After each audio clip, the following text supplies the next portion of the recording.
Launched in 2016 and touching 10 billion transactions by 2023, Unified Payment Interface, or as we know as UPI, is now India's most preferred mode of financial exchange on a daily basis. Think of it yourself. Compare 10 years ago to today.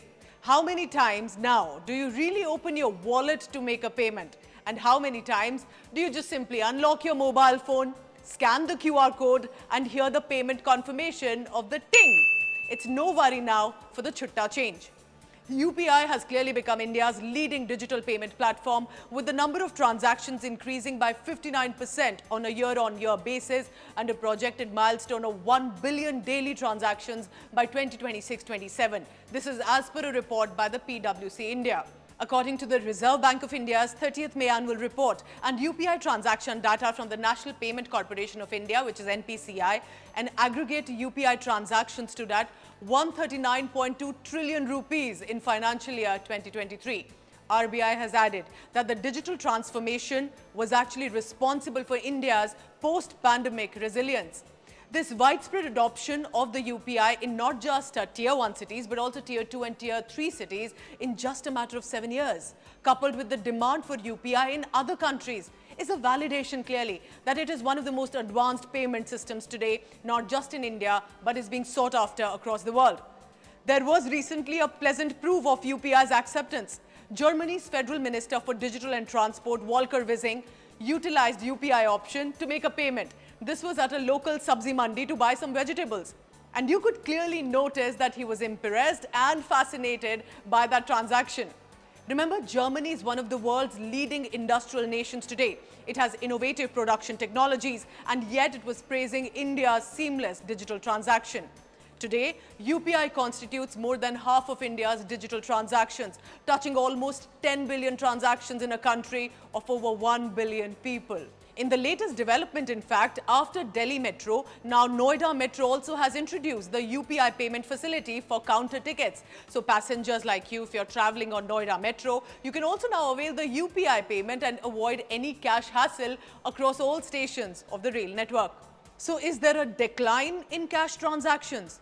According to a survey conducted by the State Bank of India, transactions using UPI have increased 1.8 times as compared to the pre-pandemic era.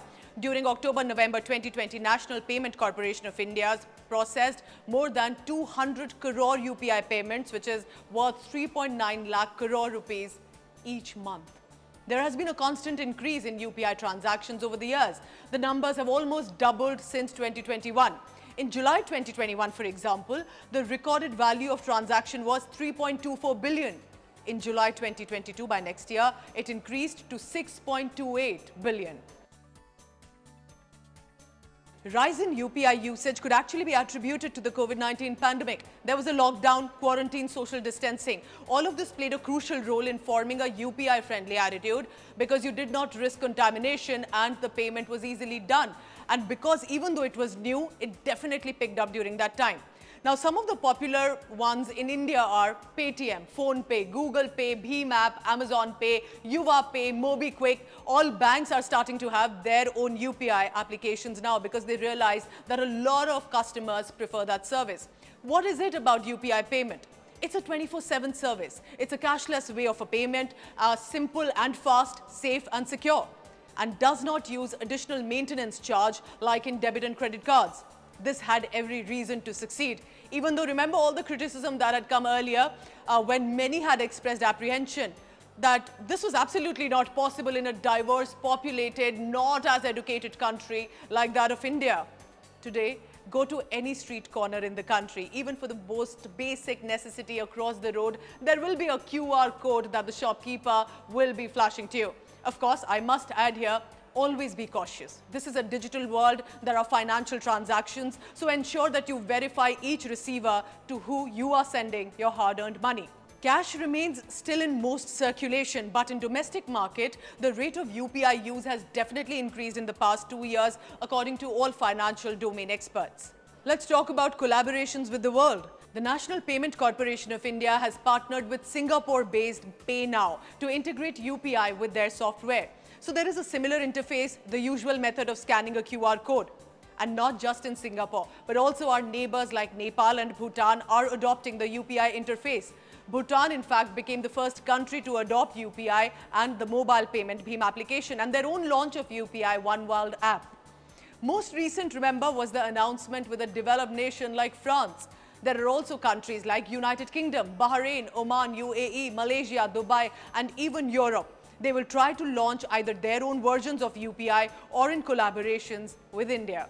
In January this year, remember, the centre had said that non-resident Indians from 10 countries can use the UPI to send and receive money if their domestic bank account are linked to their phone numbers abroad, to which the National Payment Corporation had said that the members participating in UPI should ensure that only those accounts complying with the Foreign Exchange Management Act, which is FEMA, can use this facility. A lot is being done. There will be a lot of technical issues, and all of that is being worked out via the government. In 2022, Worldline, which is a global leader in payment services, joined forces with NPCI International Payment Limited. It is the international arm of the National Payment Corporation of India to expand the acceptance of Indian payment means across Europe, because an estimated 10 million Indians travel to Europe each year as per pre-pandemic dates. So UPI options are being considered in that respect too. As I conclude, this is a reminder that India has put forth another technology that many were skeptical about earlier, but it has now proven that with the right initiative, right determination, and to ensure it is safe and secure and for public service, it will not only be accepted in domestic market, but also will be noted across the world. Thank you for watching. So I hope you enjoyed watching this video and enjoy using the UPI payment method. That's all from me, but stay tuned. Coming up next with Jessica Goyal, what's happening in India today? Now that you know that Indians are way ahead in the world of digital payments, let's look at what are Indians searching for online.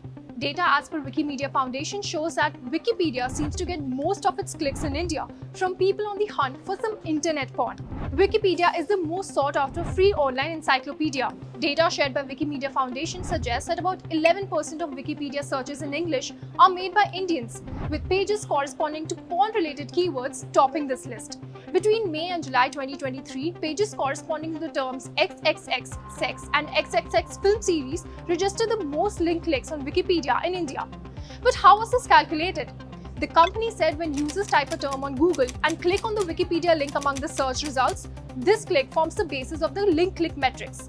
So if a person is looking for XXX content on Google and opens the Wikipedia link, it gets registered as a click for that term. The data from Wikimedia Foundation says that while XXX was clicked 23 lakh times in the study period, the number was 22 lakh for sex and 20 lakh for XXX film series. When users click on the XXX Wikipedia page among Google search results, users are either directed to a list of different pages with a title ranging from the Roman numerals for 30 to a feature on the coat of arms of Amsterdam, or to a page for the action Hollywood film series XXX, which started in 2002. And India is not the only one searching for explicit content on the educational portal. With 12 lakh clicks, XXX tops the click list on Wikipedia in Pakistan as well. In Bangladesh, the term XXX ranked number 1 with over 9 lakh clicks, and in Sri Lanka, it was the term sex with over 64,000 clicks. In Nepal, XXX received about 1 lakh clicks, making it the top click link there as well. Besides XXX, Adi Purush fetched around 19 lakh clicks on Wikipedia in India. The artificial intelligence tool ChatGPT and the Kerala story followed. But should we really be surprised? With 89%, Indians topped the list of porn consumers on smartphones in 2019. As a market, India outdid the US in consumption of porn on smartphones. US consumers were second on the list, with 81% people using their phones to watch porn. But is watching porn legal in India? According to the IPC and the IT Acts, viewing sexually explicit content in private spaces is not illegal. But the Supreme Court verdict criminalized the sharing and distribution of such content or material in 2015. This is Jessica Goyal signing off. Thank you for watching. For more informative videos like this, keep watching India Today Newsmo.